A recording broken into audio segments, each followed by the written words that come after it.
và đi cho về rút viên này thầy họ có riêng phần cho về linh gian biết là đủ cũng biết em ra về sang dân lên màu tung tu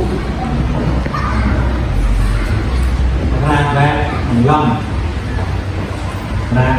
về đầu tiên còn tương tác của người ta người ta học này dành về sang biết măng này kem cái này ra Việt Nam này mình đi vào của người ta anh em có mất giờ này sang tôi biết thì một ta nhà người mà lâu tiên tạo được ngõ tăng để giúp các em người là không lo thằng nhất giờ này khi mà lên lọ phải nhập đồng ra bởi đi cái thô này không phải nào tới mắt như thế này còn biết ta cũng trong cái lần như này không phải như thế người hấp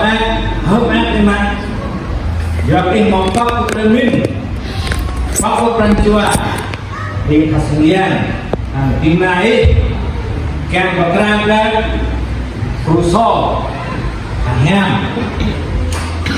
có nghiêm mút có đẹp trai lần xin liệt phí kem năng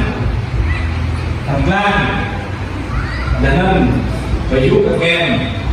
kem gặp thơ kem gặp đau khi bằng người rốt ra bằng lâm rốt ra mấy rốt ra năng linh lan tạo cái là về vì vậy là đã cái hàmran chưa hàm lên minh gốc rất cắt là đô là biếng tôi nói là nó cũng như mau vì cái nhu hấp mát ngã kiếm lại